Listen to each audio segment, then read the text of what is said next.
firstly I'd like to thank everyone for coming, and I'm doing this at the start because I know what's coming and some of you might walk out, so thanks for coming. Oh, well, microphone. Microphone. I need that, do I? Yes, you do. Put it right over, Paul. Okay. Right. Good. Thank you. Here on the screen we have the first item, and I'll just go down. I am an architect. An archaeologist. Sometimes I do build things when I'm digging holes. Self-taught, of course, and to find and research bottles used by earlier settlers of South Australia, and particularly the Gawler area. I find that that's archaeology to me, finding the history of Gawler. Then we go on to a sociologist. Well, is a study of man's habits, social and eating.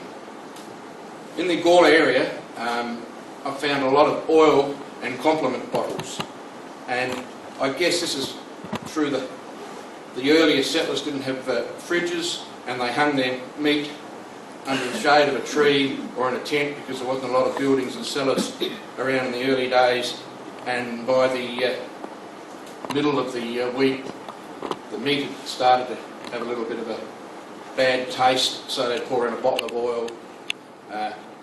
By the fifth day it may have a bit of a colour, so they'd pour in a little bit of oil and a bottle of complement, and by the end of the week it might be green, so they put everything they had in the house into it so they could eat it. And then in my digging I found lots and lots of oyster shells. In one place I reckon there was a whole dray load dumped over a bank, and after about 3.5 hours we gave up, we just couldn't get through them. And I just wondered why all these oyster shells would be brought up by horse and buggy from Adelaide and then later by train, and then it dawned on me, we had no TV back then, did we? So the men had to use something to keep stimulated. A scrounger. Well, everyone's got a bit of a scrounge in them. Even our gardeners go down the road for a walk and come back with a piece of geranium from someone's garden or something. And if I can see a bottle from Gawler, and I try and scrounge it as a historian. Yeah, when you dig up a bottle means nothing. You just put it on the shelf and it's a bottle. But if you find out who made it, who it was made for, what it was used for, and what kind of people actually bought that bottle, then you have a historic item sitting on your shelf, something of our history of our past. So I am a historian. And down here we've got a tobacco. No, I don't think I use that word, but I'm thinking about a long day when I've been digging and you're standing on top of the hole and you're looking down and you've still got 2.5, 3 feet to fill back in, and your hand goes in your back and you say, back up, or I'll use the word ollie, but that's not the word I would use. A bottle digger, yes, I would say that I've got up between 85 and 90% of my bottles from digging. Here we have a dig, and it's the first and only time that when we went to this place we had a backhoe. You can see me scratching down in the hole for a bottle, and my mate gets sitting over there, and his wife's supervising, and somewhere out there my wife's on the camera taking the picture. Then the bottom one, the dog there, I'm holding a bottle with the name Roger on it that we actually dug up. Roger and Klein from a dentist and chemist from Hay.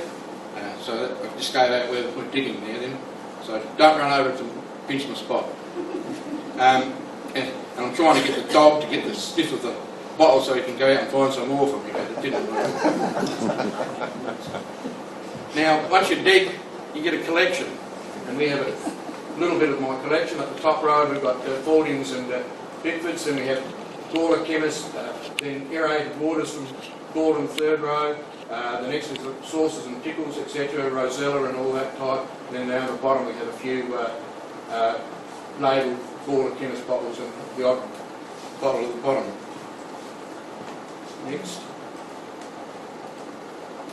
Here we have some stoneware. We have a few Hall's ginger beers, Apple's ginger beer there, then a few little ink bottles just behind them, and then the jars at the back.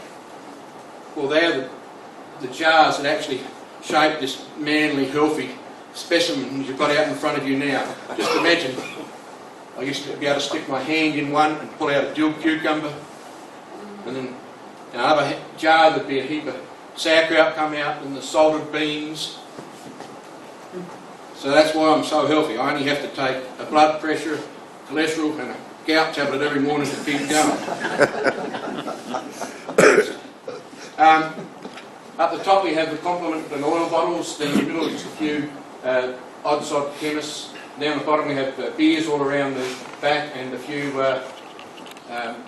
other marble bottles, and the big whisky bottle in the middle is from Scotland, made in the 1880s. Down the bottom we have J-Lad, Adelaide Port and Gawler transfers, and in the bottom corner we have 4 embossed the same way. I'm a member of the Adelaide Historic Bottle Club since about 2006, and they have meetings every second Thursday in the month, and they have a display where people fetch the latest bottles they've found or bought, and then certain titles or bottles that are asked for are shown. And then after about 4 years in there, I've got enough confidence to start displaying bottles at our annual show on the long weekend every June. And here are just a few of my different displays I put up. The one in the bottom corner is of the Fotheringham family, and the next one is of just of Gawler bottles, and then the top one is my favourite 5, and unfortunately I took that one before judging, so it didn't get ruined by a blue ribbon. Bottles used by businesses of Gawler. In this presentation I will share a little about the bottles used and the history of number 101, 110 Murray Street, Gawler. Part of the Wilcox building, a pharmacy and chemist shop from its completion in 1868 to when the business moved in April 2008, serving the community for 140 years. There have been many chemists resident in Gawler since the beginning in 1839, and each has a story to tell. I hope to impart some of the work that they did to make Gawler a better place. Now we have got 2 numbers for the Murray Street shop, and in the red we have the South Australian Government passed legislation on the way street numbers ran in the 1950s, with the east side of Gawler becoming odd and the west side becoming even. So the numbers actually swapped sides in about 1955, and it makes it fairly hard for when you're doing research when you have 2 numbers. The next is how to read the descriptions as you go on. I have bottles shown further, and the height of the bottle is just written alongside, e.g. 20 mils or 15 mils, centimetres, and what's embossed on the bottles, e.g. TJ Rowe Chemist Gawler, and if there's nothing written beside the bottle, there'll be a label, and you just have to read the label to get the gist of what the bottle's all about. Base mark known from now on as BM, e.g. 00, helps to date the bottle, and then down the bottom we have all the manufacturers of Gawler, of South Australian bottles, and the dates that they operated from. Next. The first chemist I'm going to talk about is Joseph Parker. Joseph Parker came to South Australia in the early 1850s, opened a pharmacy business at Coringa at Burra. He sold the shop and then headed off to the Victorian gold rush. Parker returned to South Australia and established a pharmacy in Gawler. Bunyip, September 1864. Mr. Parker, the chemist, has erected a neat two-storey building, the lower part of which forms a small but handsome shop. Haven't found exactly where that shop was yet, but this is the lead up to the next part of the story. And then we have a report in the South Australian Register in May 1864, report that Mr. Parker, chemist, was a witness in a court case for Alice Jordan. The chemist shop was established at this time in Murray Street. So the first date I thought was exactly when the shop was open. Now we're 5 months earlier, and if I get another chance to go through the computer and that, we might find a date that he was there even before that. We turn over and we have the actual Adelaide Register complete coverage of the court case. Apparently Alice was charged with drunken and disorderly and a few other things. But I'll just read how the reporter reported it in the Bunyip, little bits of it. Alice Jordan went into James Parker's chemist shop and asked for sixpence worth of laudanum for her child. Shortly after, she returned and said that she had dropped the bottle and required more. Well, we know what laudanum is. It's a substance of opium, I believe, so I'm glad she dropped it before she gave it to her child. The interesting line I found was in the bottom of the paragraph. She is the wife of a man named Jordan, who is advertised to exhibit as a prize fighter at the Williston Hotel. I'm just going through my mind. I wonder if that was the first training session for the mighty Donnie Brooks. Next. And now we have the pharmaceutical chemists that were in 101, 110 Murray Street. Read them all. That'll do, they should remember them by now. Joseph Parker is the first we're going to mention. Joseph Parker moved into the Messrs. Cox new building in February 1868.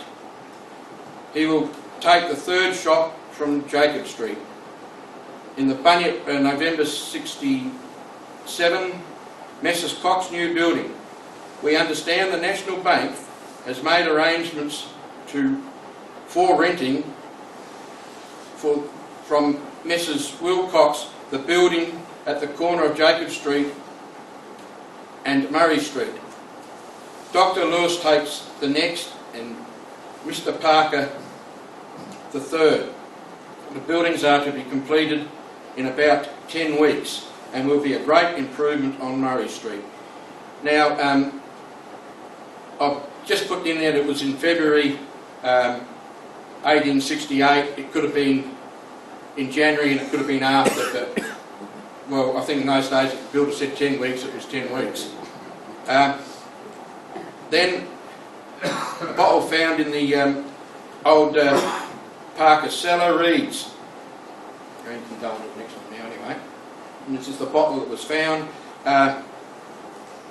H.W. Wilkinson, Medical Hall, Coringa, and the second label half missing is the KER on the bottom corner that you can get druggist Gawler on it.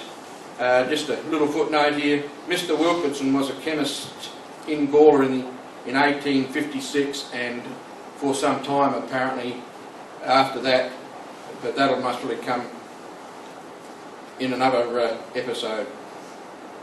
Mr. Parker was running a chemist shop in King William Street in Adelaide in 1879. And down the bottom of that picture we have a whalebone toothbrush with Mr. Parker chemist, Jake Parker chemist in Boston. Unfortunately, all the pig hairs have rotted away, or bristles. The next chemist in the shop was Charles Cross. Charles Cross came to South Australia with his parents at the age of 9 in 1854. He pursued chemistry and became employed by Lucas Scammell, under whom he studied. Charles transferred to Fauldings and Co. in Adelaide when Scammell and Fauldings became partners. Cross became interested in homeopathic medicine and engaged himself with Mr. E.S. Weeks and worked his way up to manager. After 8 years of practical experience at the Wiggs homeopathic chemist premises, he decided to start his own business and purchased an established pharmacy of Joseph Parker in Gawler, 1877. Mr. Cross studied indigestion and discovered a remedy in the shape of drops. Charles Cross South Australian indigestion drops. Its success can partly be contributed to the £1,000 spent on advertising in the first year of manufacturing. A pamphlet on indigestion and its cures was published and sold 412,000 copies. A little article in the Bunyip in November 1938, Gawler businesses of early days. Charles Cross, now Rose, was a manufacturing, dispensing and family chemist. He also practiced painless extraction. I guess that's when you took your money out of your pocket without you feeling it. Mr. Cross found it necessary to move to Adelaide to extend operation and continued his chemist business in King William Street, Adelaide in 1892. Now we have a few ads in the Bunyip. We have an ad here for 1877, and the little bit that apart from him explaining where he's got all his experiences from, is teeth carefully extracted. And then we go to the 1878 ad in the Bunyip, and down there we have by new method which renders the operation almost painless. Teeth are carefully extracted. I just found out his method. Right, onto them.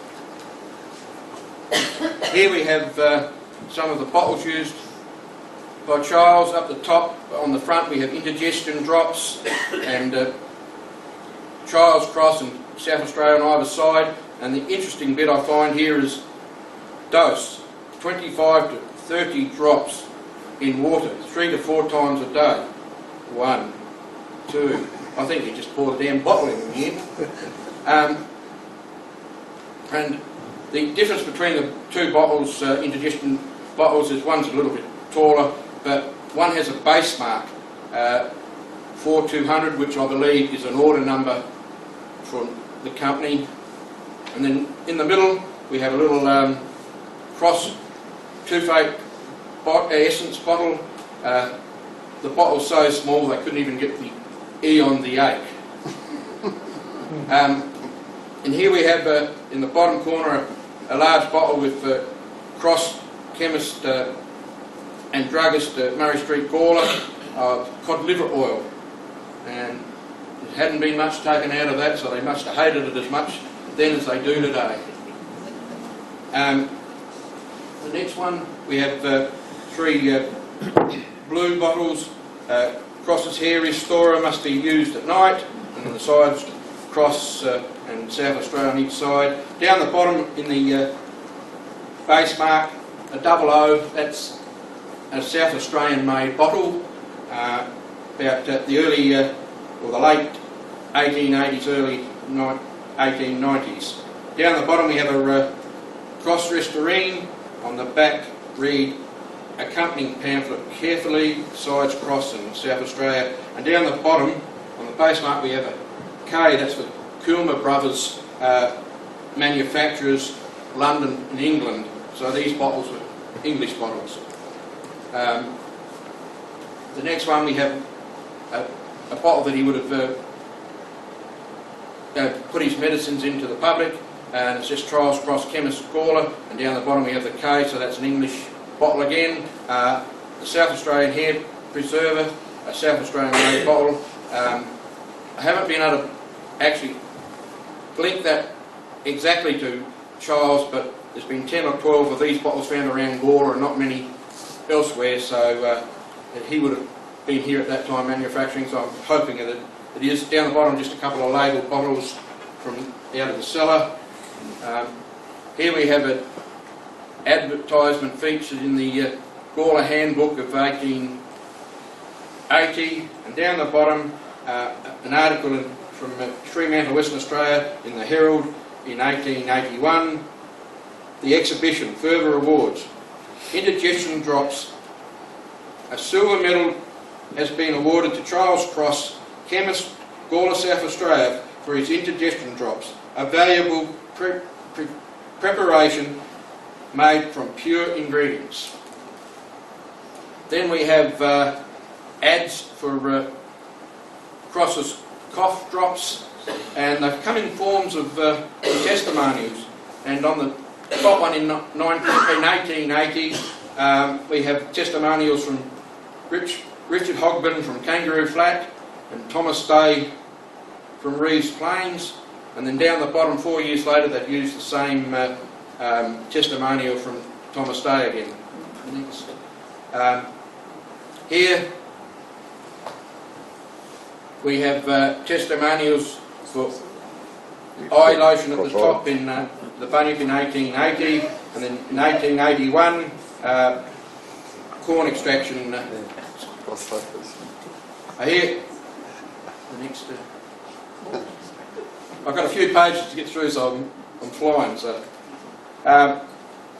OA Chambers information for the people, published 1885, and we have testimonials for Cross's indigestion drop, and even the Governor General gets a bit of a plug down the bottom there somewhere. So he really got onto everyone for his testimonials.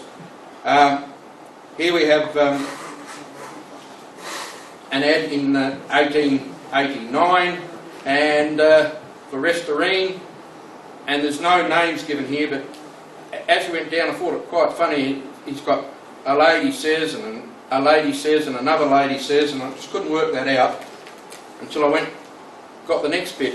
Charles Cross used the country papers of South Australia to advertise the products manufactured in his Gawler business. Here are a few examples. We have one in the Narracourt Herald in 1889 and one in the Northern Argus Clare, which I will read. Restorine, Restorine.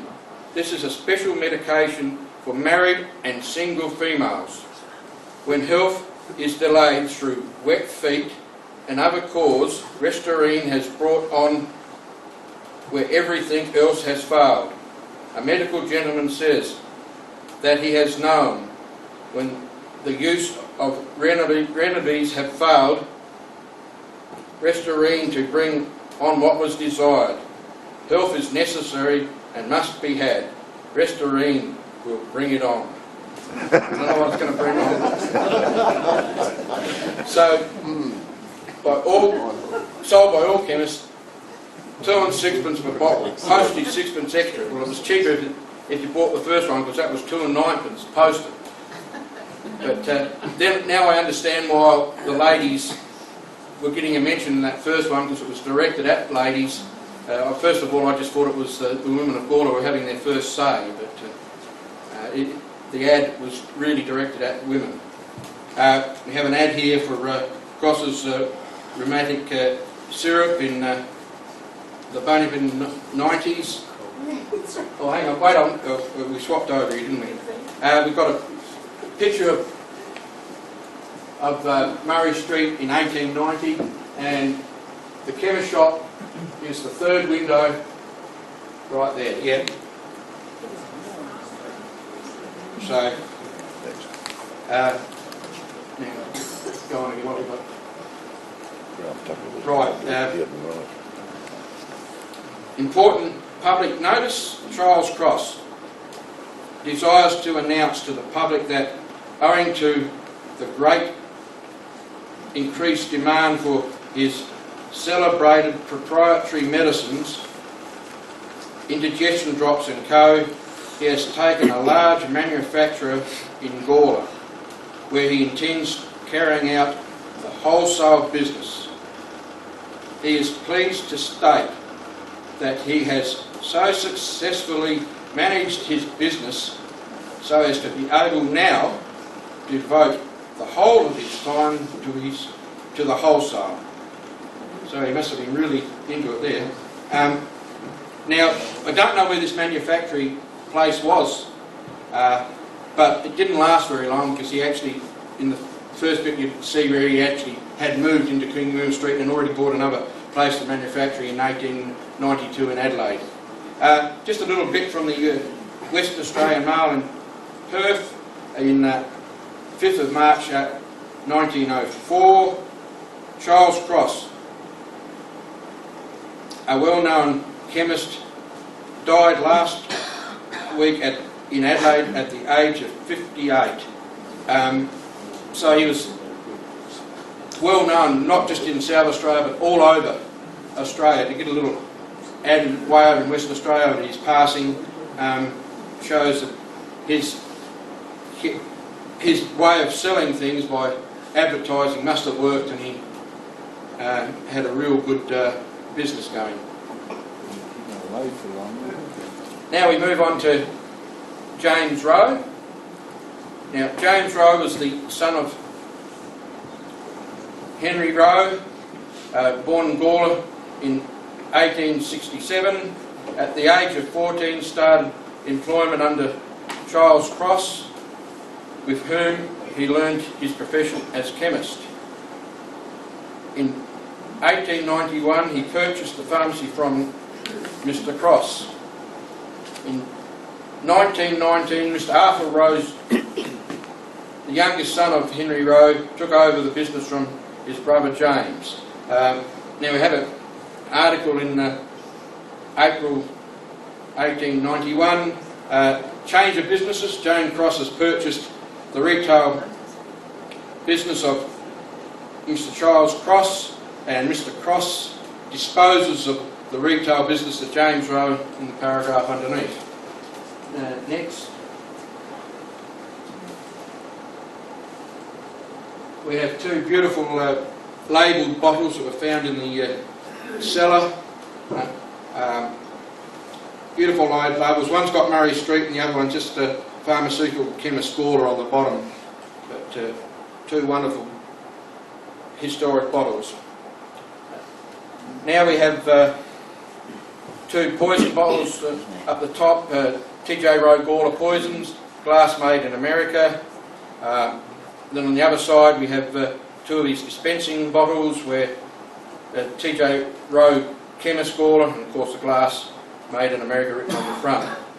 Down the bottom we have a dental surgery book, and inside signed by James Rowe, January 1891. You can't fix that up so I can see it, could you? Just see it anyway, but it's there.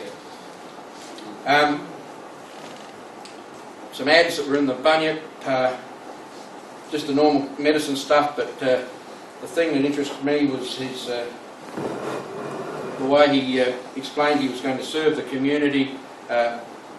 Prescriptions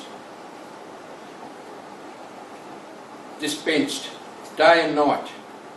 I would draw attention to the fact that I am in constant attendance and that all business is transacted by me personally and at all hours.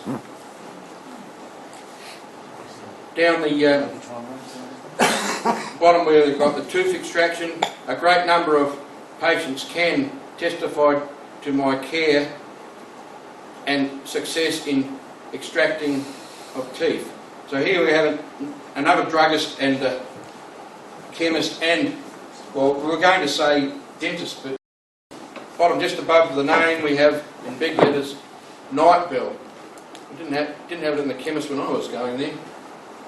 And down the bottom we just have a little ad for Rose sanitary lotion for the nursery. That would have been one of these Rose own products at that time. Then if we turn over at the next page, we've got Rose started making his own products. We have Rose Wild Cherry Coffee Elixir, Rose Aromatic Liniment, Rose Eucalyptus Oil, which he got from Kangaroo Island, so he would have been buying that over in bulk and doing it, bottling it himself. Worm, Rose Worm Syrup, and then across in the corner in a 1918 ad, we have Good Red Blood. Prevent pimples, blotches, boils and co. Rose extractive sarsaparilla. I should be alright because I drank a lot of that early in my years. Now the ad that interests me is this Solomon solution. Note we have a man, horse, cow and dog, and this solution cures man from rheumatics, horses from sores and strains, cows from ulcerated udders, and dogs from Maine. Agent Gawler, J.T. Rose, chemist. You didn't use any of that, Bruce, did you? Because I wouldn't mind a bit if you've got any left on your shelf.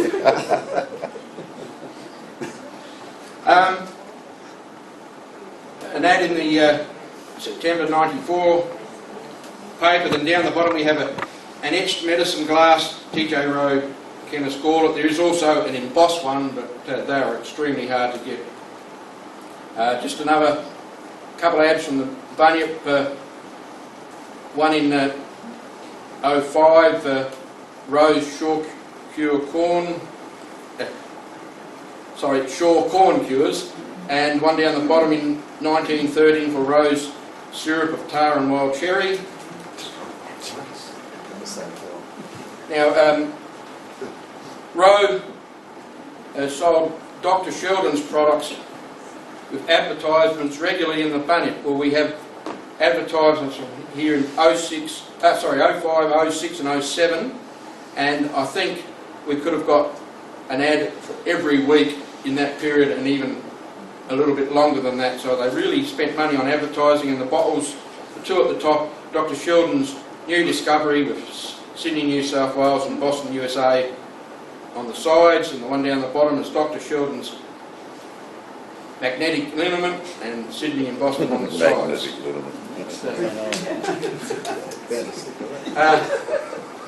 Here we have an ad in the history of Gawler, 1837 to 1908, and down the bottom,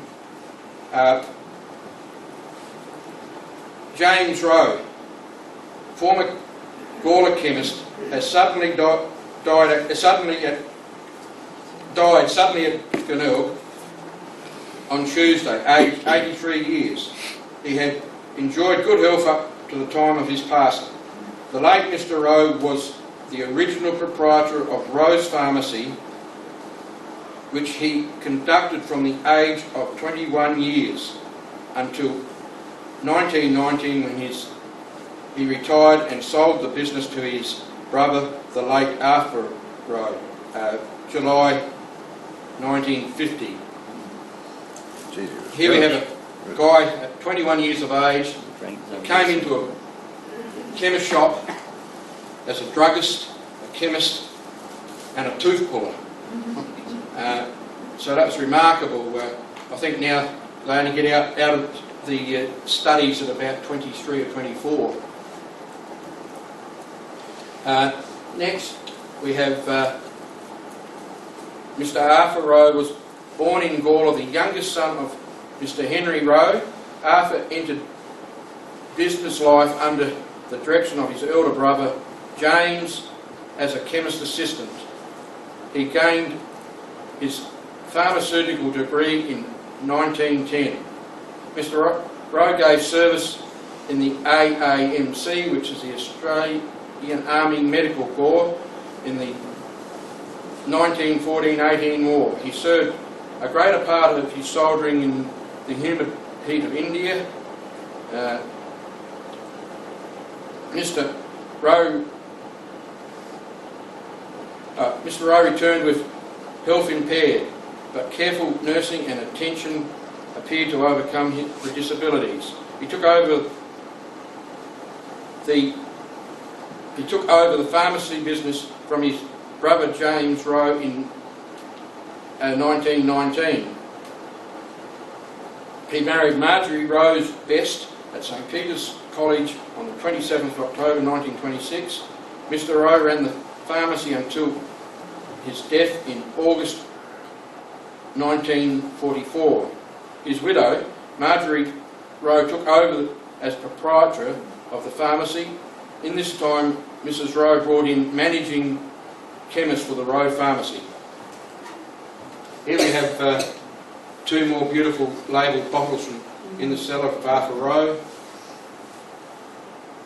The top ones was for celery seed. I don't know if he fed that to his canaries or what. On the next one then. Here we have a couple of Arthur C. Rowe's MPS Chemist Murray Street Gawler bottles. The only difference here is on the base mark one has the order number and the other one hasn't, and then the other four are just ordinary plain labelled bottles. On the next page we have another three just labelled bottles. If you were into chemistry and that, you'd be able to study what they were actually using and what was in there, but that's a bit beyond me. Just being digging bottles is enough. The next we have homeopathic remedies with brief description of complaints, common complaints. As you can see, there's everything that you mentioned, study, it's mentioned there. And if you turn over, the next one rather, it's on the back of the pamphlet. They'll just go on and on. There's nothing he couldn't cure.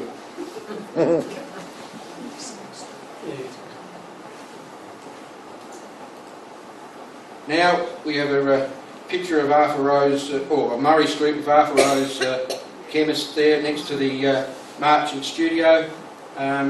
We know it's before 1933 because the tracks are still uncovered, the tram tracks. Anyone work out what years the cars are?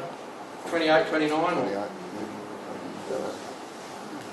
Earlier? A bit earlier? 26. Get you to state which car says that. Next. Here we have a Rowe's concentrated water glass for serving eggs. Fresh eggs in winter at spring and summer prices and the directions.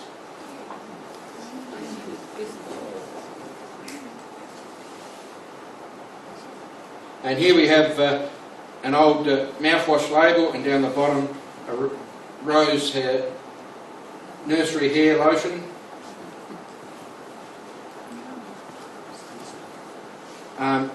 Here we note that they must be buying more products in instead of manufacturing them, and he has labels on the bottles and the box in the middle. I'm trying to read what's on it. It's a bit blurred and washed out, but I think he only sold that product to people that had piles of problems.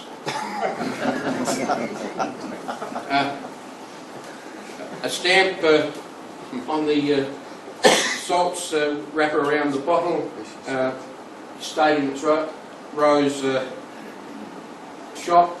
So I'm starting to buy nearly everything in at that time. Now I'm going to run through another lot of ads, but at this time there was a bit of competition down the street, and there was ads in the Bunyip every week. The guy that was causing the strife was a chemist by the name of Mr. Payne. In the March 35, an ad on here, tonic, March 35 again, Rowe's APC tablets, 15 cures there, for a bob a bottle, not bad. And then we go on to May 35, and we have Rose Influenza Mix.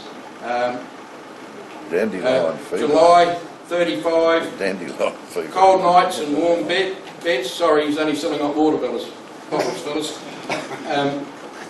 Then in July 35, the amazing White Pine Tar. And then again in 36 we have a hair tonic. In 1939 we have a fella that he feels no ill because he's taking rose syrup, tar and wild cherry. And the other fella, well, he looks like he's on death's bed, so I hope he gets some of Rose Influenza Mix into him. And then in 1940 we have added for hot water bottle, and there's that guy who still looks like death's bed. Either the influenza mix is no good or he couldn't afford to buy it. Then we have in December 1940 adds for Christmas presents. In 1942 he's using the Australian troops in one ad, and this little fella leaning over the guy in bed Rose anti-mosquito drops. It's fairly important, I think. And here in December 1944 we have Rose Pharmacy, but it's also become a national service chemist for our soldiers returning from the war. But you'll notice that, well, in the pre-notes that Arthur actually died in August 44, so Marjorie Rowe is running the shop now, but Arthur is still advertised as chemist there. Go on again, please. F.L. Bowen was manager of the Rose Pharmacy from 1945 to 46, and here we have a rose eye lotion, and we have Bowen manager written on the label. It was just lucky that we found that the label was coming loose, and I went to glue it on and it came straight off, and we found that underneath. The next we have an ad in the July Bunyip in 1945, and we notice here that it's changed to Rose Pharmacy now. It's no longer Arthur as the chemist, and we have Bowen manager, and his private address, the Prince Albert Hotel.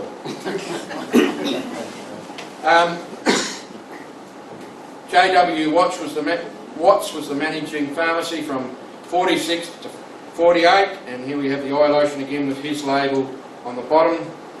And if we go to the next one, we have the ad in the Bunyip in May 46, and down the bottom we have J. Watts as the manager.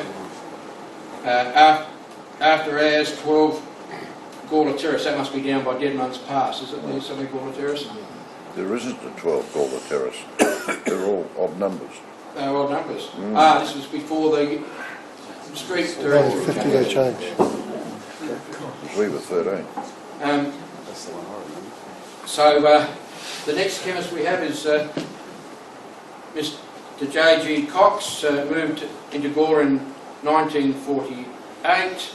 He was in the Gladstone Pharmacy from 41, 42, and I'm not sure where he went, if he was still there until he moved to Gawler or not. And then we have an ad in the paper, and he's also still a National Services chemist, and he's wishing everyone seasonal greetings to all. Now we have pictures of just labelled bottles with Cox on them, and go over to the next one. We have a lot more here. Even methylated spirits bottles. When we go on to the next one, it's exactly the same, with more labelled bottles of John Cox. Now we go on to the next chemist. We have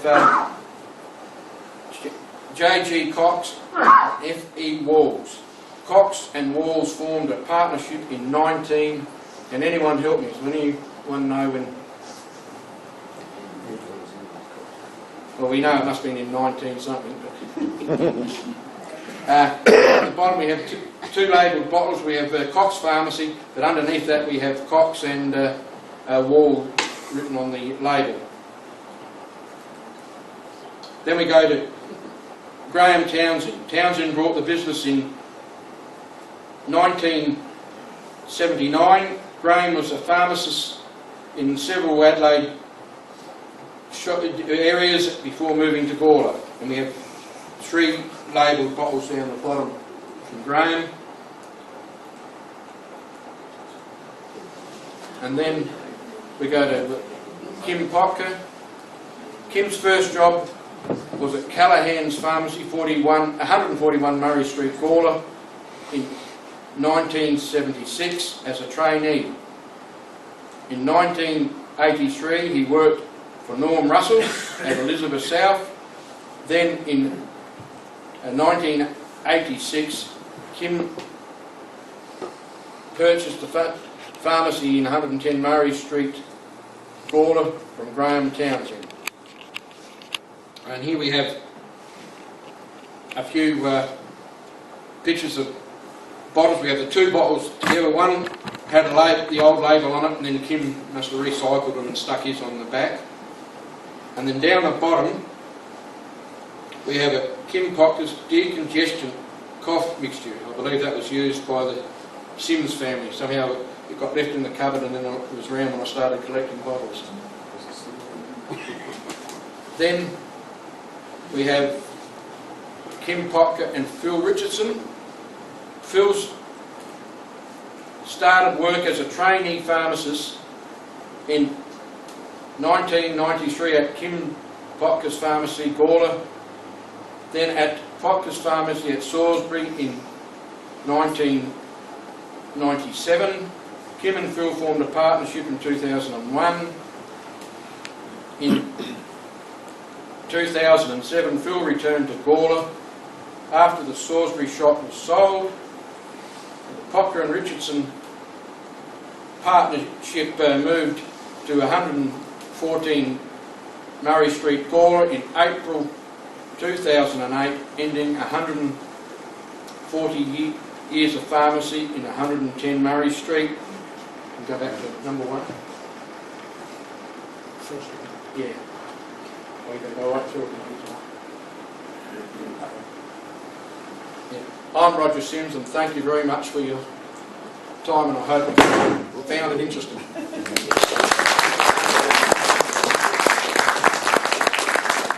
this stage, I've got to give a couple of thank yous.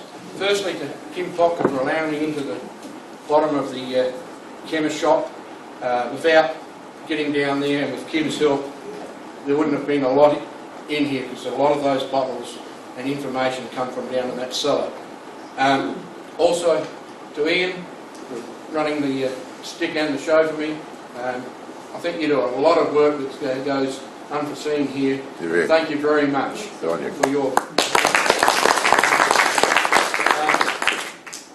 Also, I must thank my typist secretary. He done a wonderful job. A couple of times, well, in some cases we had to alter what we had down here 5 and 6 times, because I get him to do it and I say, that's it, Graham, there's no more typing. And then I find an ad in the paper and the business was opened 18 months before. So I go back and get Graham to fix it. And then the next night I find another article and it puts 2 years in advance, or 2 years further on. And Graham, the true gentleman he was, didn't say boo, but just typed it out for me. And occasionally I could hear him muttering as I left. Thank you very much, Graham. It was really appreciated what you've done for me. Thank you. Questions? Yes. Alan. When, Stand up, please, and then we hear what you say. in between when Rose had it and Jack Cox took over, there used to be 2 magnificent big Those big urns. Ernie sort of bottle from Yeah. J. High. I went to Western Australia to the Cox family, I believe. Kim told me about them, and he said he just hoped they realised what they were worth and didn't break them going across the That's right. none of They're them. beautiful They were colours. magnificent specimens. Yeah, I would have liked them in my collection. Right. Yes, Paul. Roger, the colour of the bottles, are blue more expensive? They are rarer because they were made for poisons and not a lot of them got out, and they are more collectible. The clear glass bottles, $10. Some of the blues might be up to $700 in good condition, and some 2,000 or 3,000 depending on how hard they are to get hold of them, if there's any picture on the front. Yeah, that's right. Roger, where were the bottles made? Well, a lot of them from here were made in England and America, and then from about 1885 we started getting makers from Germany over here to make bottles, and they started finding a bit of quality sand and made reasonable bottles. As you can see, one of those blue bottles was a wonderful bottle, and that was made here in Adelaide, and quite a few others. And then you've got the on that list we had all those that were made, like the AGMs were all made here in Adelaide, and a lot in Melbourne and in Sydney. John? Roger, excuse me for the voice. My first job was as a manufacturing chemist at Fauldings down at Torrenside, and I was in what they call the tinctures and botanical department, and Jack Cox was my boss down there for 5 years before he came up to Gawler. So he must have went from up north back to Fauldings, then come to He Gawler. was at Fauldings, yeah. So there, I found 5 years missing already. I spent 10 years in there, so if you get in touch sometime, I might be able to fill you in. That's great. That's right, yeah. Any other questions? Yes, right. When I was a kid, we used to have a local tree on the fence next door.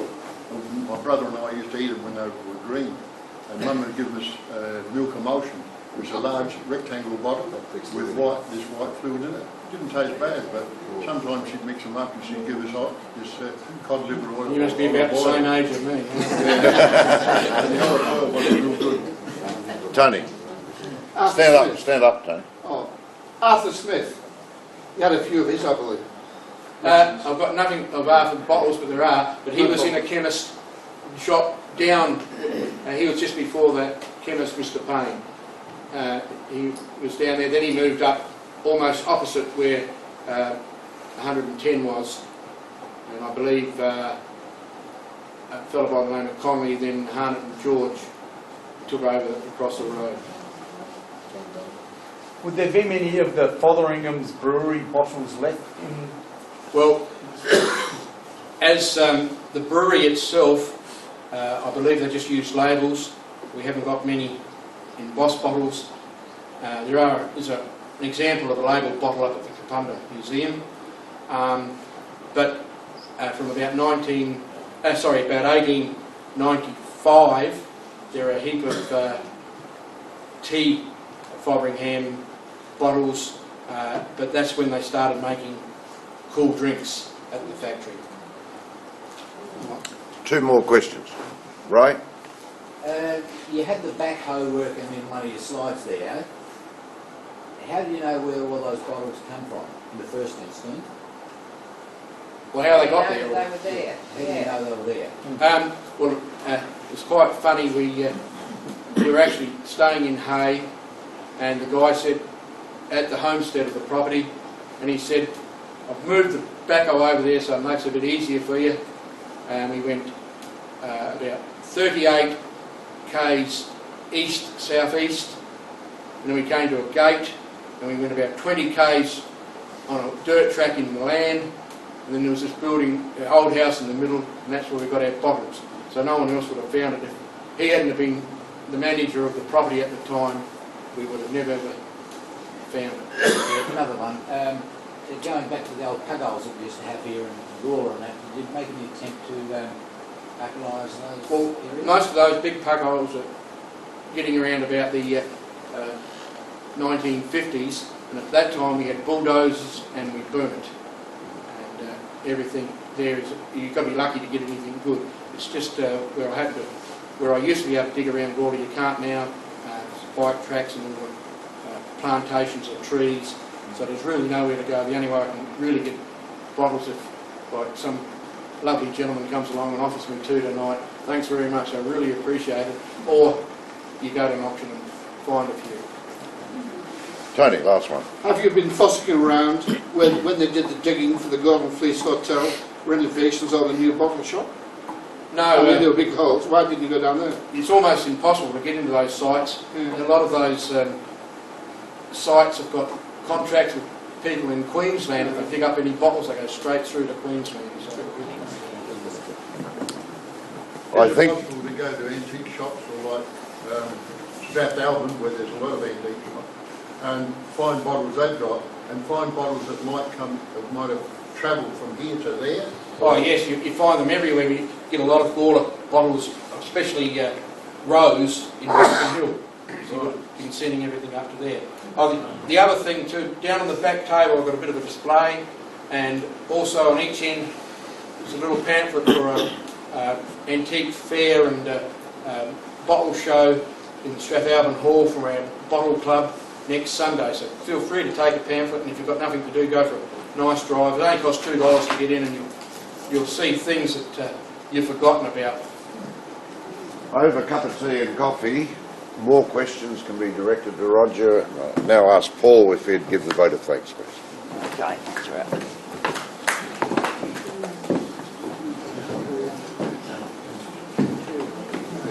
Just joined the committee tonight. Brian's got me working already. So I'd just like to thank you very much, Roger, for a very informative and very well-researched topic tonight.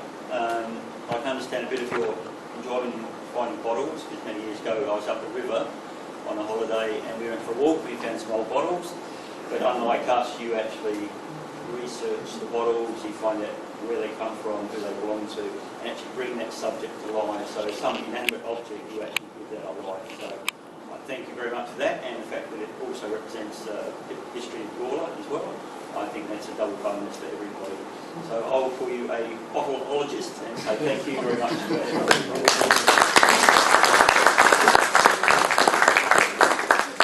Another healthy basket. Well done, Roger.